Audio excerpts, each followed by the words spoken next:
Hello students, welcome to affairs cloud. My name is Vikas Rana. Students, हम best of the best current affairs provide करते हैं।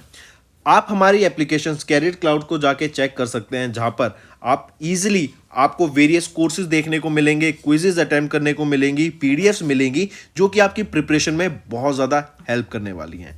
हमारा जो session है, हमारा जो कोर्सेज है, ये क्यों टॉप नॉच रहते हैं? क्योंकि जो हमारी एप्लीकेशंस हैं, हम यहाँ को वेराइटी ऑफ क्वेश्चंस प्रोवाइड करते हैं, वेराइटी ऑफ नोट्स प्रोवाइड करते हैं, जहां पर आपको कंटेंट मिलेगा both Hindi as well as English में। आपको क्या करना है, हमारी एप्लीकेशन को डाउनलोड करना है गूगल ऐप स्टोर से, जो कि आप इजीली कैरियर्स क्लाउड के नाम से सर्च करके डाउनलोड कर सकते हैं। And once you have downloaded, आपको लॉगिन करना पड़ेगा with your Gmail ID. And login करने के बाद आपको हमारी जो भी कोर्सेज हैं वो यहाँ पर आपको सारे देखने को मिलेंगे। जो भी आपको क्विज अटेम्प्ट करनी है वो देखने को मिलेगी। आपको ई बुक्स मिलेंगी, यहाँ पर पाथ मिलेंगे आपको। एंड जैसे मैंने आपको बताया, हम डेली बेसिस पे, वीकली बेसिस पे और मंथली बेसिस पे करंट अफेयर्स अपलोड करते हैं, both in Hindi as well as English language. यहां पर आप देखेंगे जो डेली बेसिस पे आपको नोट्स प्रोवाइड किए जाएंगे, फिर आप यूट्यूब पे वीडियो देख सकते हैं, उसके बाद आप आके इस एप्लीकेशन पे क्विज अटेम्प्ट कर सकते हैं डेली बेसिस पे, जो कि बहुत ज़्यादा हेल्पफुल रहने वाले हैं। सिमिलरली वीकली बेसिस पे भी आप ये करेंगे, जो करंट अफेयर्स हैं उसकी आपको पीडीएफ मिलेगी एंड आप क्विज अटेम्प्ट कर सकते हैं वीकली बेसिस पे भी, जो कि आपकी प्रिपरेशन को एक स्टेप आगे लेके जाएगा। एंड फिर ऐसे ही जो मंथली बेसिस पे आपको 100 क्वेश्चंस की इंपॉर्टेंट पीडीएफ मिलेगी, वो आप रिवीजन के लिए एक बहुत अच्छा सोर्स रहेगा आप सभी स्टूडेंट्स के लिए जो गवर्नमेंट एग्जाम एस्पिरेंट्स हैं। इसी के साथ साथ आप देखेंगे, हम बैंकिंग और इकोनॉमी के करंट अफेयर्स प्रोवाइड करते हैं आपको। हम state wise current affairs provide करते हैं, चाहे वो उत्तराखंड, उत्तर प्रदेश, त्रिपुरा, तेलंगाना, कोई भी स्टेट हो। नॉट जस्ट दिस फ्रेंड्स, इसी के साथ साथ देखेंगे हम आपको टॉपिक वाइज करंट अफेयर्स भी प्रोवाइड करते हैं, और ये टॉपिक्स बहुत ज़्यादा इंपॉर्टेंट होते हैं। टॉपिक्स देखें तो जैसे important days, national affairs, international affairs, sports, defence, science and technology, apps and web portals, name the topic, और आपको उस टॉपिक के यहाँ पे करंट अफेयर्स देखने को मिलेंगे। जो भी गवर्नमेंट स्कीम्स लॉन्च की जाती हैं, जो भी एमओयू साइंस किए जाते हैं, जो भी इंडेक्सेस एंड रिपोर्ट्स आती हैं, वो सारी हमारे द्वारा कवर की जाती हैं, ताकि स्टूडेंट को one of the best experience मिल सके करंट अफेयर्स का, और उनको इधर उधर ढूंढना ना पड़े कंटेंट, जहां पर हम आपको सारा कंटेंट एक ही जगह पे प्रोवाइड।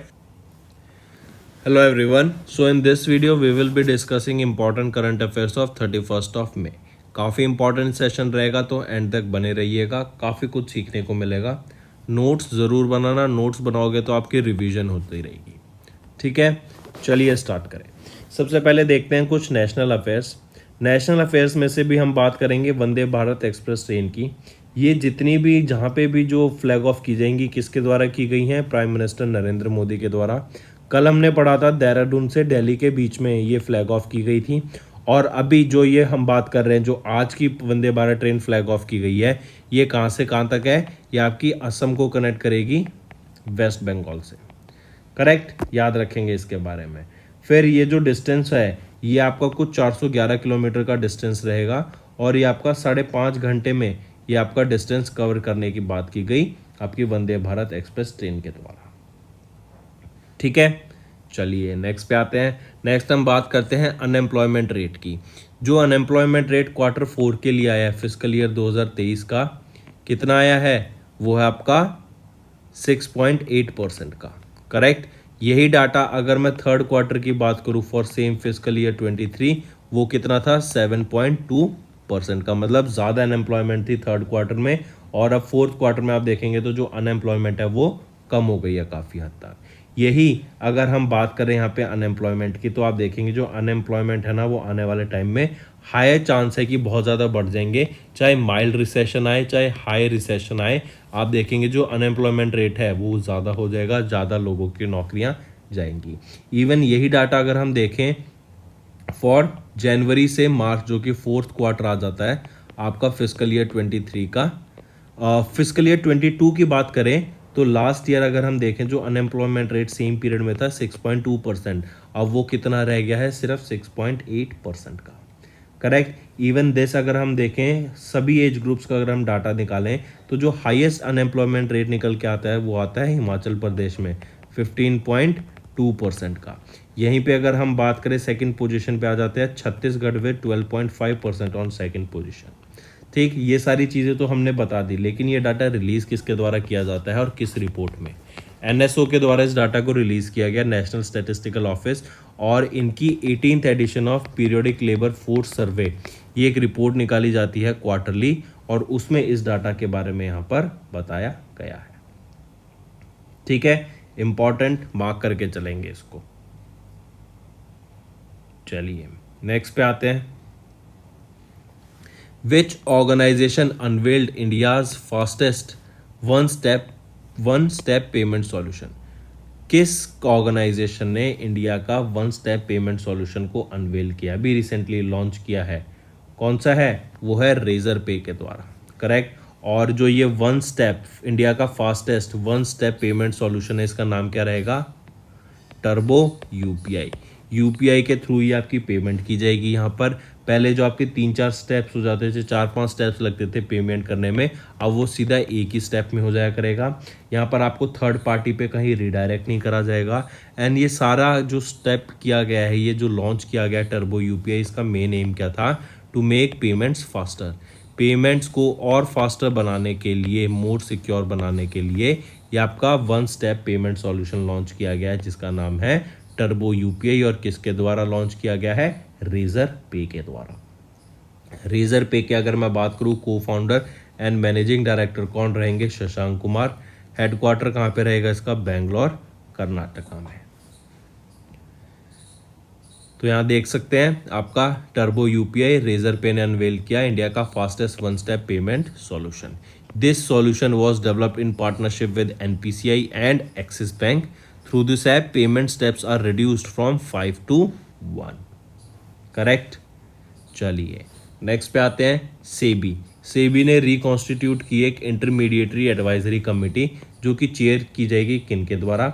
और ये जो एडवाइजरी कमेटी है, ये कितने मेंबर की एडवाइजरी कमेटी रहेगी? तो याद रखना, ये आपकी 21 मेंबर की एडवाइजरी कमेटी है। ठीक है। फिर दूसरी चीज़, ये हेड किसके द्वारा की जा रही है? तो एस रविंद्रन जैन के द्वारा की जा रही है। ये एक इंटरमीडिएटरी एडवाइजरी कमेटी है जो सेबी के द्वारा भी रिकॉन्स्टिट्यूट की गई।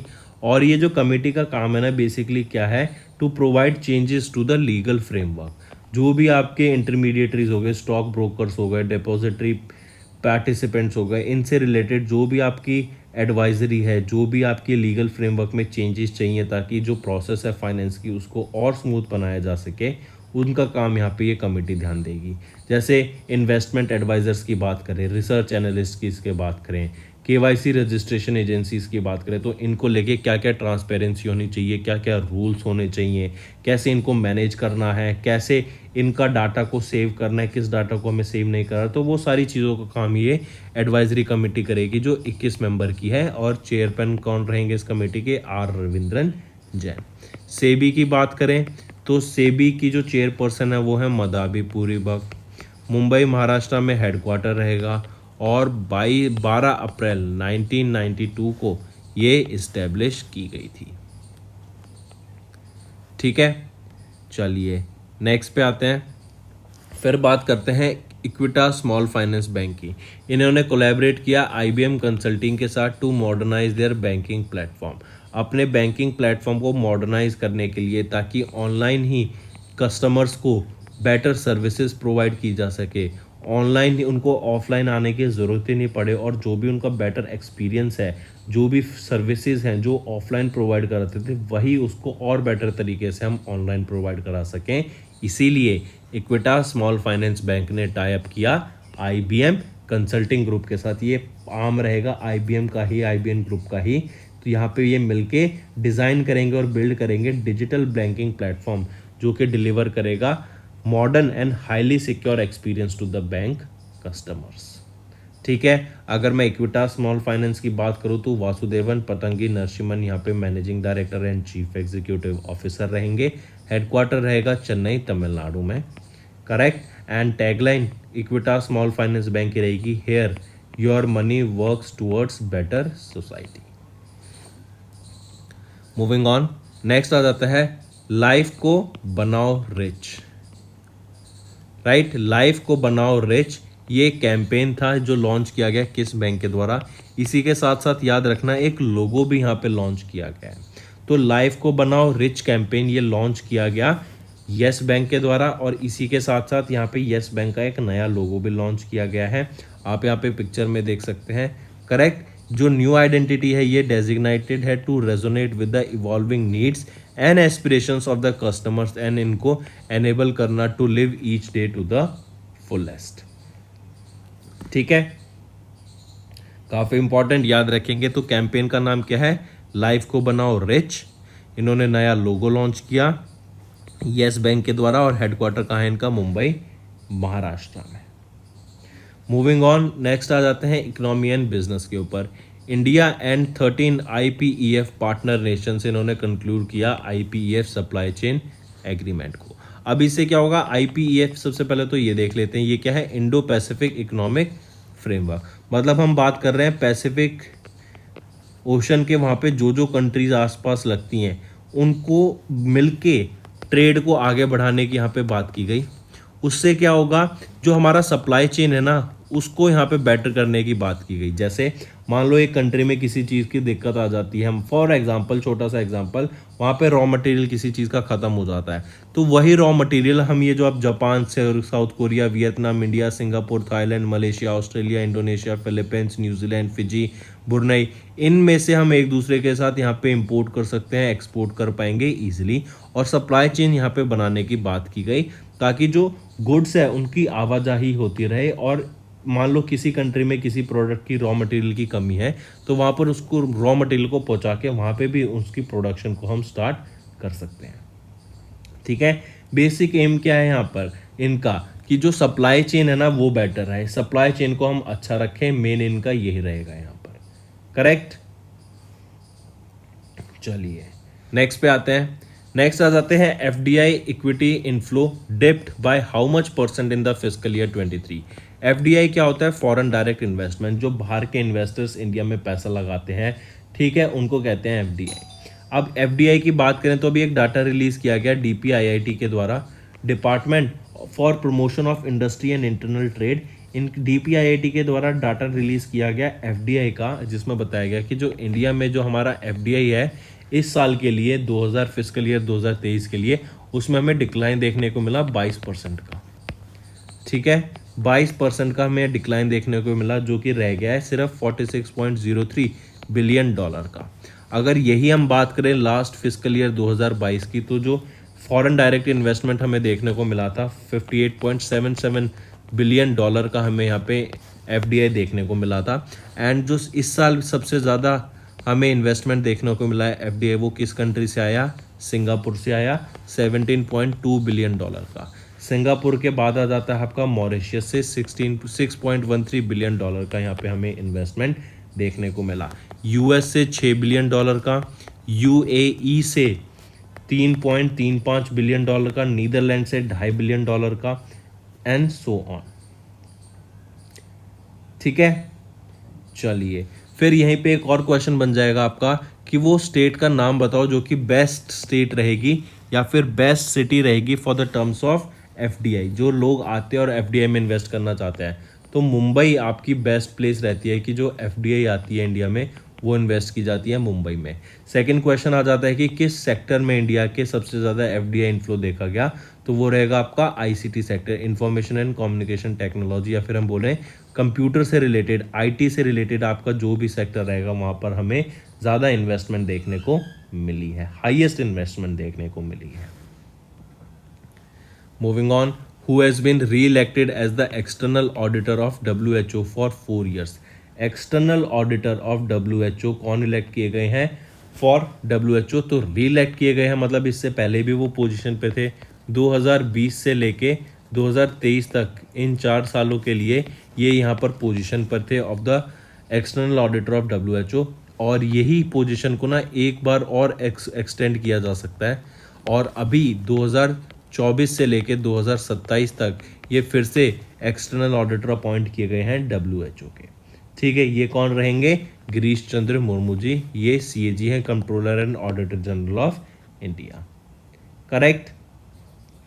चलिए नेक्स्ट पे आते हैं, और इनकी एक और बात इनके बारे में डिस्कस करें तो गिरीश चंद्र मुर्मू ये 1985 बैच के IAS ऑफिसर हैं ऑफ गुजरात कैडर, एंड ये 14th controller and auditor general of India बने on 8th of August 2020। Next, WHO का हेडक्वार्टर कहाँ पे रहेगा? ये आपका जिनेवा स्विट्जरलैंड में रहेगा। नेक्स्ट आ जाते हैं, आप इनको देख सकते हैं यहाँ पर पिक्चर में, ये हैं गिरीश चंद्र मुर्मू, जो कि इलेक्ट किए गए हैं, रीइलेक्ट किए गए हैं as the external auditor of WHO। Next पे आ जाते हैं संदीप बत्रा, इनको भी रीअपॉइंट किया गया as the executive director of ICICI bank for 2 years। Sandeep Batra को रीअपॉइंट किया गया एज द एग्जीक्यूटिव डायरेक्टर किसका? ICICI बैंक का। कितने साल के लिए? 2 साल के लिए यहाँ पे रीअपॉइंट किया गया है।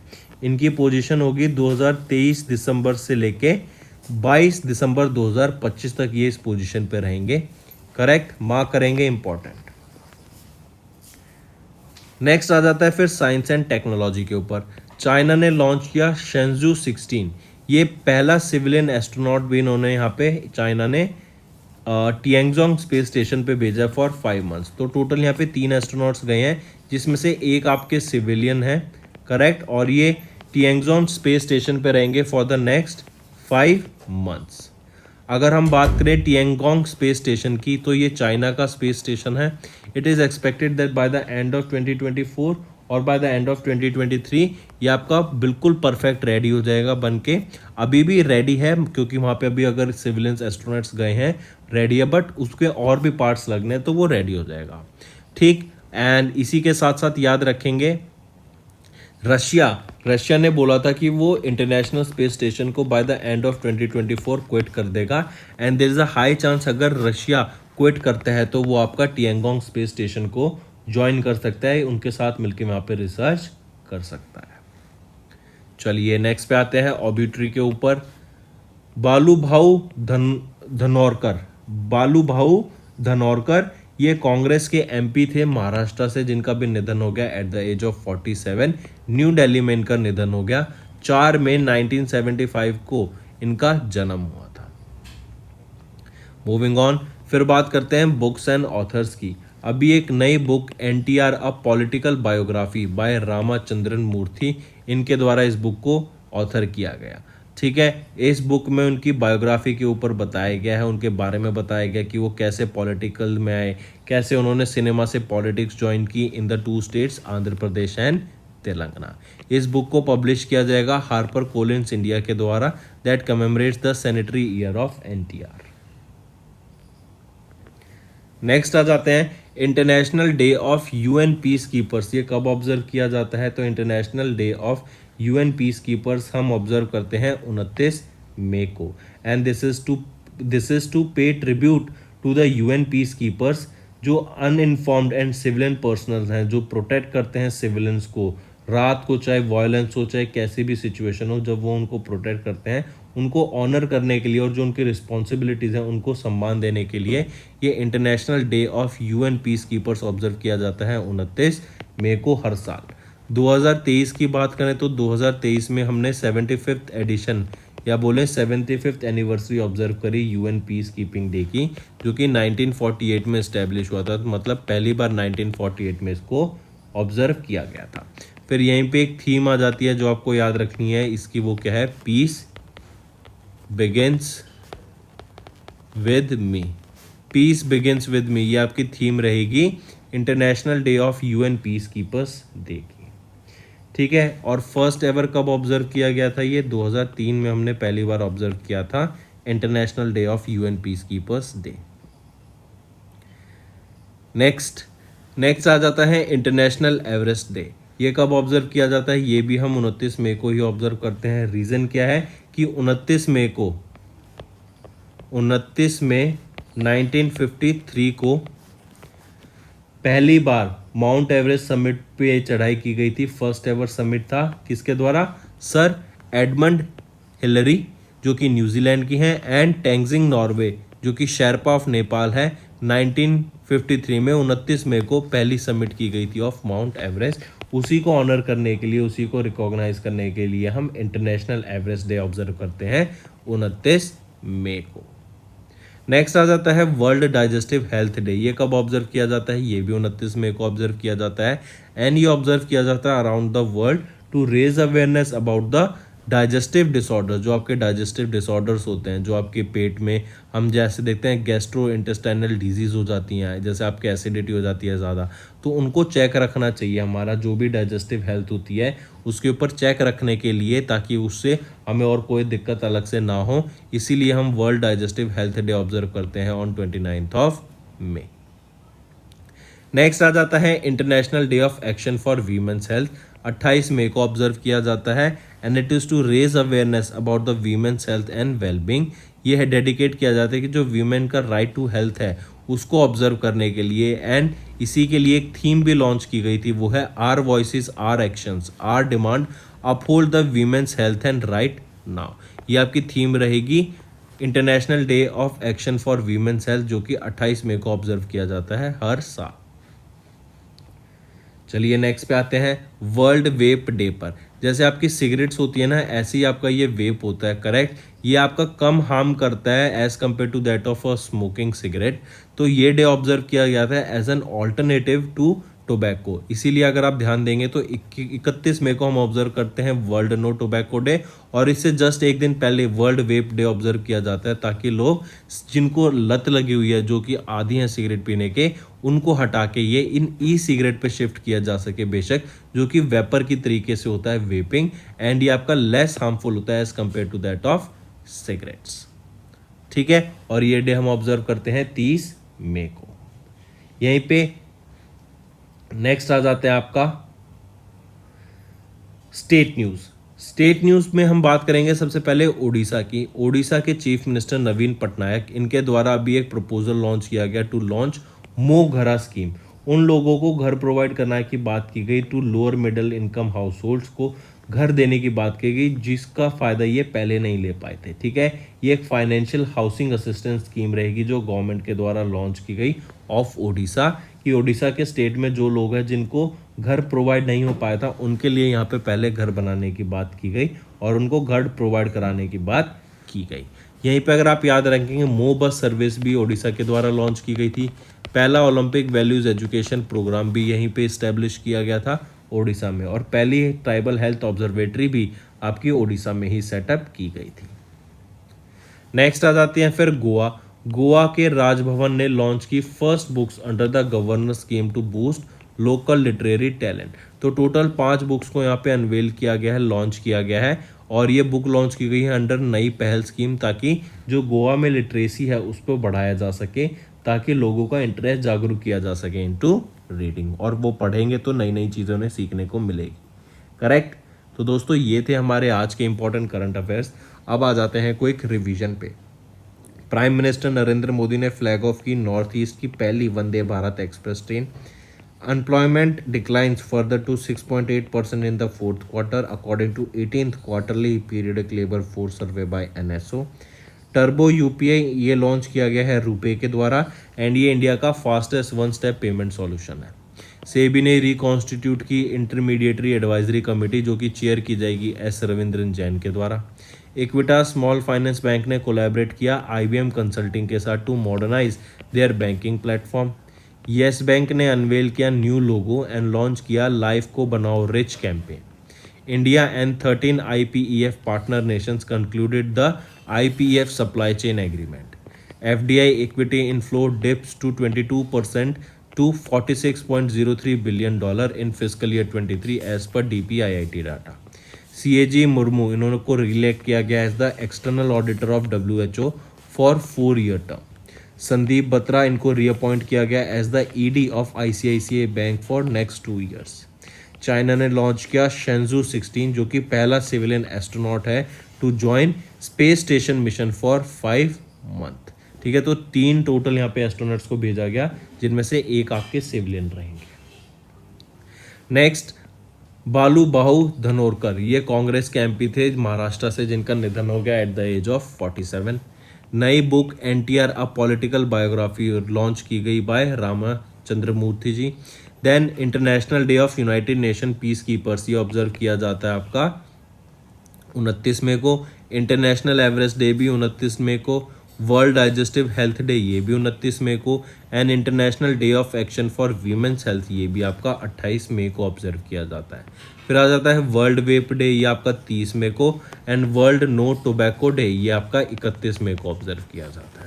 ठीक, फिर उड़ीसा के द्वारा मुंह घरा स्कीम को लॉन्च किया गया, एंड गोवा के राजभवन के द्वारा, बेसिकली हम बोले तो गोवा के गवर्नर के द्वारा यहाँ पे 5 बुक्स को लॉन्च किया गया ताकि लिटरेसी को बढ़ाया जा सके इन लोकल एरियाज। करेक्ट। तो दोस्तों ये तो थे हमारे आज के इंपॉर्टेंट करंट अफेयर्स। अब आ जाते हैं क्विक रिवीजन पर। फॉर्मूला 1 के ड्राइवर रेड बुल, और हम बोले रेड बुल के ड्राइवर मैक्स वर्स्टैपन, इन्होंने ग्रैंड प्रिक्स दे मोनाको 2023 को जीत लिया है। नेक्स्ट, मलेशिया मास्टर्स 2023 की बात करें तो एच.एस. प्रणॉय, इन्होंने मैन सिंगल टाइटल जीत लिया और अपना पहला वर्ल्ड टूर टाइटल भी इन्होंने इसी के साथ जीत लिया है। नेक्स्ट आ जाते हैं वर्ल्ड हंगर डे, ये ऑब्जर्व किया जाता है कब आपका 28 मई को। थीम रहेगी celebrating sustainable solutions to hunger and poverty. Next, Ambati Rayudu, इन्होंने अनाउंस की रिटायरमेंट फ्रॉम आईपीएल। ये पहले मुंबई इंडियंस के लिए खेलते थे, फिर इन्होंने चेन्नई सुपर किंग्स के लिए खेला। और आईपीएल कौन सी टीम ने जीत लिया इस बार? चेन्नई सुपर किंग्स ने। नेक्स्ट, साइंस एंड टेक की बात करें तो इसरो का GSLV F12 successfully places the navigation satellite NVS-01 into orbit. Next, ministry of electronics and information and technology, इन्होंने रिसेंटली अप्रूव किया setting up of electronic manufacturing cluster in which state. तो जो ये इलेक्ट्रॉनिक मैन्युफैक्चरिंग क्लस्टर है ये कहाँ पे setup किया जाएगा? और जैसा नेम सजेस्ट कर रहा है ये इलेक्ट्रॉनिक्स के यहाँ पे कंपोनेंट्स बनाए जाएंगे। तो ये जो आपका इलेक्ट्रॉनिक मैन्युफैक्चरिंग क्लस्टर है ना, ये धरवद में सेटअप किया जाएगा इन कर्नाटका। जैसे अगर आपने देखा हो, याद हो अगर, कि फॉक्सकॉन एंड वेदांता मिलके एक सेमीकंडक्टर मैन्युफैक्चरिंग यूनिट सेटअप कर रहे थे, कहाँ पर? गुजरात में। तो सिमिलरली याद रखेंगे, इलेक्ट्रॉनिक मैन्युफैक्चरिंग क्लस्टर धरवद में सेटअप किया जाएगा कर्नाटका में। किसके द्वारा? Ministry of electronics and information and technology के द्वारा। और इसी के लिए अभी 180 करोड़ रुपए अप्रूव किए गए हैं by the ministry for this electronic manufacturing cluster. इसी क्लस्टर की मदद से जब ये सेटअप किया जाएगा 18,000 जॉब्स क्रिएट कराने की यहाँ पे बात की गई, कि इन जो मैन्युफैक्चरिंग प्लांट सेटअप किए जाएंगे, वेरियस चीज़ें यहाँ पर जो अपॉर्चुनिटीज़ आएंगी, तो वहाँ पे 18,000 जॉब्स क्रिएट कराने की यहाँ पे बात की गई। ठीक है, इंपॉर्टेंट। ऑल्सो रिमेंबर, ये जो प्रोजेक्ट है it is being setup under the modified electronics manufacturing cluster, मतलब हम इसको कह सकते हैं EMC 2.0 इसको अंडर बनाया गया है, and it is expected to catalyse more than 1,500 crore rupees worth of investment very soon. ठीक है, तो याद रखेंगे इलेक्ट्रॉनिक मैन्युफैक्चरिंग क्लस्टर कर्नाटका में होगा। नेक्स्ट बात करते हैं, प्राइम मिनिस्टर नरेंद्र मोदी के द्वारा अभी एक 13.7 किलोमीटर की व्हाइटफील्ड मेट्रो लाइन को इनॉग्रेट किया गया। कहाँ पर? तो ये आपकी कहाँ पे रहेगी? ये मेट्रो बेंगलोर में है। ठीक है, 13.7 किलोमीटर की, और इसकी मदद से जो कनेक्टिविटी है ना वो बहुत ज़्यादा इंक्रीज़ होने वाली है। 40% का जो टाइम है, जो आपके IT कंपनीज में जो लोग काम करते हैं, जिनको डेली ट्रैवल करना पड़ता है, उनके लिए अगर हम देखें तो 40% आपका टाइम रिड्यूस हो जाएगा with the help of this metro. Even अगर इसके साथ ही साथ एक और डाटा याद रखेंगे, कुछ टाइम पहले रिलीज किया गया था कि क्राउडियस सिटी, अगर आपको A लोकेशन से B लोकेशन पे जाना है किसी सिटी में, तो यहाँ से A से B तक का जो टाइम लगता है to travel in a city, वो सबसे ज़्यादा कहाँ पर देखने को मिलता है? बेंगलोर में देखने को मिलता है। रीज़न बीइंग क्योंकि ट्रैफिक इतना ज़्यादा है, लोग इतने ज़्यादा है, एक जगह से दूसरी जगह कम्यूट करना बहुत ज़्यादा डिफिकल्ट हो जाता है, जिसकी वजह से इनको ये टॉप पोजीशन मिली। और इवन इसी कंजेशन में जो हेल्प करेगा वो आपको ये मेट्रो हेल्प करने वाली है। और इसी मेट्रो से आप देखेंगे 5 से 6 लाख लोगों को बहुत ज़्यादा हेल्प मिलने वाली है। Next, according to Arton capital's passport index, Arton के द्वारा जैसे हेनले पासपोर्ट इंडेक्स होता है, वैसे ही आर्टन कैपिटल का पासपोर्ट इंडेक्स के डाटा रिलीज़ किया गया 2023 के लिए। इस इंडेक्स में बताया गया कि जो हमारा इंडिया है ना, इसकी तो रैंक रहेगी 144 2023 में। यहीं अगर मैं 2022 की बात करूँ तो इंडिया की जो रैंक थी इस आर्टन कैपिटल में, वो क्या थी? 138। दैट मीन्स इंडिया की जो पावर है पासपोर्ट की, वो क्या हो गई है? रिड्यूस हो गई है। ठीक है, फिर यहीं पे अगर मैं बात करूँ फर्स्ट पोजीशन किसका है, यूएई के पास, यूनाइटेड अरब एमिरेट्स के पास, और इनका जो मोबिलिटी स्कोर है 181 है। इंडिया का मोबिलिटी स्कोर कितना है, 70, ठीक है। दैट मीन्स इंडिया का मोबिलिटी स्कोर 70 है, जिसका मतलब मोबिलिटी स्कोर क्या होता है कि इंडियंस किसी दूसरी कंट्री में वीज़ा फ्री जा सकते हैं इन 70 कंट्रीज। और यहीं पे अगर हम देखें 2022 में इंडिया का वीज़ा कितना था, मोबिलिटी इंडेक्स वो था 73 का, मतलब रिड्यूस हो गया। तो डेफिनेटली इनकी जो रैंक है वो भी यहाँ पे रिड्यूस होती हुई दिखी है, ठीक है। चलिए, तो करेक्ट ऑप्शन यहाँ पे क्या आ जाता है, इंडिया की क्या रैंक रहेगी, 144। According to Art and Capital, जो कि लेटेस्ट अपडेट था ऑफ पासपोर्ट इंडेक्स 2023 मार्च में आया था, इस इंडेक्स में बताया गया कि इंडिया की रैंक क्या है, 144 2023 में, जो कि 22 में थी 138। यहाँ पे टॉप किसने किया, यूएई ने टॉप किया ग्लोबल पासपोर्ट पावर रैंक 2023 में with the mobility score of 181। और लीस्ट पोजीशन पे कौन है या लोएस्ट कौन है, वो है आपका अफगानिस्तान। और अफगानिस्तान अगर आपको याद हो तो ये मोस्ट टेररिज्म इम्पैक्टेड कंट्री है in the world for the 4th consecutive time. Next, WHO, इसको हु मत समझना, WHO है ये, world health organisation. WHO has recently certified which 2 countries as malaria free countries. किन 2 कंट्रीज को अभी मलेरिया फ्री कंट्रीज डिक्लेयर कर दिया गया है WHO के द्वारा। और इसका सिग्निफिकेंस क्यों इंपॉर्टेंट रहता है, क्योंकि मलेरिया की वजह से बहुत लोगों की डेथ होती है, बुखार हो जाता है मच्छर के काटने से, एंड काफ़ी ज़्यादा फिर वो एक डेंजरस सिचुएशन बन जाती है। तो इसी के लिए अभी देखा गया कि WHO के द्वारा एक डाटा रिलीज़ किया गया कि अजरबैजान एंड तजाकिस्तान, ये 2 वो कंट्रीज़ हैं जिनको अभी रिसेंटली मलेरिया फ्री डिक्लेयर कर दिया गया है WHO के द्वारा, ठीक है। मतलब यहाँ से मलेरिया एलिमिनेट हो गया है। इवन इनको मिला के टोटल 41 कंट्रीज़ में एंड एक टेरिटरी को मलेरिया फ्री डिक्लेयर कर दिया गया है WHO के द्वारा। नेक्स्ट है Mumbai ranks among the world's tree rich cities. अब देखो ट्री रिच सिटीज़ है तो हम देखें कि यहाँ पे ट्रीज़ की बात की गई कि ट्रीज़ के यहाँ पे सबसे ज़्यादा प्रोटेक्शन की जाती है, मेंटेन किए जाते हैं। कहीं पे लोकल ट्रीज़ हैं जो बहुत पुराने ट्रीज़ हैं उनको प्रिजर्व किया जाता है, ठीक। तो इसी सब के लिए, और जैसे फिर ऑर्गेनाइज किए जाते हैं annual tree festival to educate citizens, responsibilities के लिए क्या क्या इनकी जो गवर्न की जा सकें, क्या क्या यहाँ पे इन्वेंट्री हो सकती हैं, क्या क्या resources and trees management planning की बात की गई, ट्री फेस्टिवल सेलिब्रेट करने की बात की गई। तो इसी सारी चीज़ों को ध्यान में रखते हुए इंडियाज़ का कमर्शियल कैपिटल मुंबई महाराष्ट्र ये आपका लिस्ट किया गया था इन द वर्ल्ड ट्री सिटी 2022 की लिस्ट में for the 2nd consecutive year, ठीक है। नेक्स्ट आ जाता है चमेली देवी जैन अवार्ड। चमेली देवी जैन अवार्ड ये आपका जर्नलिस्ट को दिया जाता है in the field of journalism.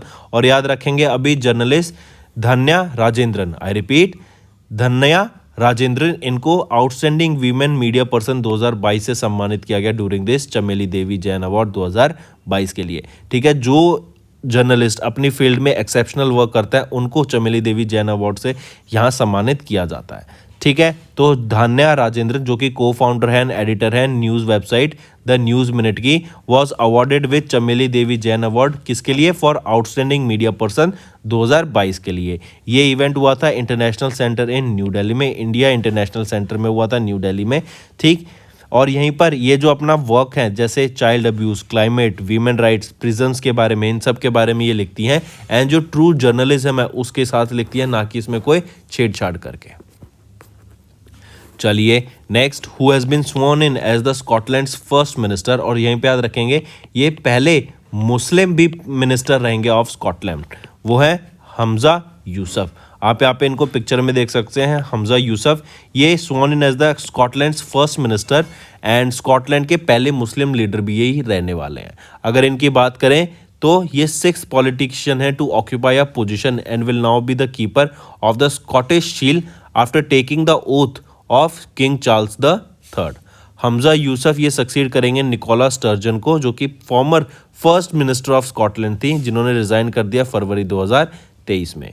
Hamza Yusuf की बात करें तो ये जन्म इनका हुआ था ग्लासगो स्कॉटलैंड में ही 1985 में, और इनके फादर मुजफ्फर यूसुफ इनका जन्म हुआ था पाकिस्तान में, और इनकी मदर शाइस्ता भट्टा इनका जन्म हुआ था कीनिया में, राइट। चलिए नेक्स्ट पे आते हैं। नेक्स्ट बात करते हैं फिर स्पाइस जेट के chairman and managing director Ajay Singh, इन्होंने टेक ओवर कर लिया to become the new president of ASSOCHAM. काफ़ी इंपॉर्टेंट न्यूज़ है, याद रखेंगे। असोचम के नए प्रेसिडेंट कौन बने हैं? अजय सिंह। यहीं पे पूछूं कि वाइस प्रेसिडेंट कौन बने हैं? वो है Sanjay Nair. Next, Assam rifles commemorates their 188th raising day, 24 मार्च को ऑब्जर्व किया गया Assam raising day. Next, Odisha ने डिक्लेयर कर दिया गंधामर्दन हिल को as the biodiversity heritage site. I repeat, Gandhamardan hill ये आपका बायोडाइवर्सिटी हेरिटेज साइट डिक्लेयर कर दी गई है ओडिशा के द्वारा। यहीं पर आपकी फ्लोरा और फौना को स्पीशीज को कंजर्व करने की बात की गई। नेक्स्ट, आईएएफ इंडियन एयरफोर्स ने पार्टिसिपेट किया in the exercise cobra warrior, जो कि पहली बार इंडियन एयरफोर्स ने इस एक्सरसाइज में पार्टिसिपेट किया था। और ये जो कोबरा वॉरियर है ये एक्सरसाइज रॉयल एयरफोर्स के द्वारा कंडक्ट करी जाती है, जो कि यूके के द्वारा। तो हम कह सकते हैं कि यूनाइटेड किंगडम के द्वारा इस एक्सरसाइज को कंडक्ट कराया गया 6 से 24 मार्च के बीच में। नेक्स्ट आ जाता है इंटरनेशनल एटॉमिक एनर्जी एजेंसी के बोर्ड के द्वारा रीअपॉइंटमेंट की गई है रफेल मारियानो ग्रॉसी की। I repeat, Rafael Mariano Grossi, इनको रीअपॉइंट कर लिया गया है as the director general for 4 years. किसके द्वारा? IAEA के बोर्ड के द्वारा। नेक्स्ट, ग्लोबल टेररिज्म इंडेक्स की बात करें, IEP के द्वारा रिलीज किया जाता है। और यहाँ पे for the 4th straight year Afghanistan ने टॉप किया in the country with the, या फिर हम कहें कि ये अफगानिस्तान वो कंट्री है with the most impacted by terrorism. या फिर इस क्वेश्चन को ऐसे क्वेश्चन आ जाए कि वो कौन सी कंट्री है that is the most impacted by terrorism according to IEP, according to global terrorism index 2023 के हिसाब से, तो वो रहेगी आपकी अफगानिस्तान। और यहीं पे इंडिया की क्या पोजीशन रहती है? इंडिया 13th पोजीशन पे आ जाता है। नेक्स्ट, प्रवीण कुमार श्रीवास्तव, इनको अपॉइंट किया गया एज द CVC के कमिश्नर, मतलब सेंट्रल विजिलेंस कमीशन के कमिश्नर। कौन अपॉइंट किए गए हैं? प्रवीण कुमार श्रीवास्तव। नेक्स्ट आ जाते हैं IIFA, international Indian film academy के जो अवार्ड्स थे ये अभी कहाँ पर हुए थे? अबू धाबी UAE में इनको ऑर्गेनाइज कराया गया था। ठीक है, और इन अवार्ड्स को सबसे ज़्यादा अगर पूछा जाए तो बेस्ट एक्टर का अवार्ड किनको मिला? वो है ऋतिक रोशन को, और बेस्ट एक्ट्रेस का आलिया भट्ट को। तो दोस्तों ये थे हमारे आज के important revision current affairs. Let's move to the homework section now. पहला, उड़ान 5.1 स्कीम ये लॉन्च किया गया किस यूनियन मिनिस्ट्री के द्वारा? Second, which super computer was ranked 75th position eight top 500 global super computing list में? तीसरा, ट्रांसपोर्ट आउटलुक 2023 की बात करें, ये रिलीज किया गया था किस इंस्टीट्यूशन के द्वारा? तो ये 3 आपके होमवर्क क्वेश्चंस रहेंगे फ्रेंड। आई होप आपको सेशन समझ आया। If you want us to continue with this session, आपको वीडियो को लाइक करना है और कमेंट करके बताना है आपके क्या व्यूज़ रहेंगे। इससे मुझे काफ़ी मोटिवेशन मिलेगी फ्रेंड्स, ताकि मैं आपके लिए डेली बेसिस पे और बेटर कंटेंट ला सकूं। So do like and comment below, also share कर दें और सब्सक्राइब भी कर दें। Correct. So that's all for the day friends. Thank you and have a nice day. Friends, ये हमारी वीडियो थी। आई होप आपको वीडियो पसंद आई होगी। इसी के साथ साथ फ्रेंड्स, आप हमारे यूट्यूब चैनल को सब्सक्राइब कर सकते हैं। आप टेलीग्राम चैनल पे जाके हमें फॉलो कर सकते हैं। एंड इसी के साथ साथ अगर आपको कोई भी प्रॉब्लम आ रही है या तो पेमेंट में या हमारे कोर्सेज के साथ, तो आप हमें कांटेक्ट कर सकते हैं एट द नंबर 7677333862, या फिर आप हमारी मेल आईडी पे हमें मेल कर सकते हैं। And I will make sure कि आपकी जो प्रॉब्लम है उसको जल्दी से जल्दी सॉल्व किया जाए। इसी के साथ साथ आप हमारे इंस्टाग्राम हैंडल affairscloud_official को फॉलो कर सकते हैं। कोड और याद रखना, वो है विकास10। अगर आपको 10% का एक्स्ट्रा डिस्काउंट चाहिए तो आप विकास10 का कोड यूज कर सकते हैं। आपको क्रैक 10 के अलावा 10% का डिस्काउंट यहां पे मिलेगा। और इसी के साथ साथ अगर आपको कोई भी इश्यू आ रहा है हमारी एप्लीकेशन से रिलेटेड, वेबसाइट से रिलेटेड, या आपका कोर्स परचेज नहीं हो रहा, या आपका कोर्स परचेज हो गया, पैसे कट गए हैं, या कोई भी इशू आ रहा है, तो आप हमें कॉन्टैक्ट कर सकते हैं एट द नंबर 9677333862, या फिर आप मेल कर सकते हैं support@affairscloud.com पे। एंड आई मेक श्योर हमारा रिप्रेजेंटेटिव आपको जल्दी से जल्दी आपको रीच करेगा एंड आपकी प्रॉब्लम को सॉल्व करेगा। That's all for the day, friends. I hope you enjoyed the session, and you can follow us on the YouTube channel, as well as apart from YouTube channel, you can go and follow us at Affairs Cloud Telegram channel. And if you have any queries related to the content or the of courses offered to you or the payment which you did on the application, you can contact us on the number provided, that is 7677333862. Apart from this friends, you can follow us on the Facebook as well as on Instagram handle, that is affairscloud_official. In the end friends, If you use a code that is Vikas10, you will be getting an additional extra 10% discount by using this code Vikas10. Also, if you have any problem regarding the course purchase, any problem regarding to our application, you can contact us on the mobile number that is 9677333862. And if you want to mail us, you can also mail us on support@affairscloud.com, and I assure you that our representative from us will be contacting you soon and resolving your issue.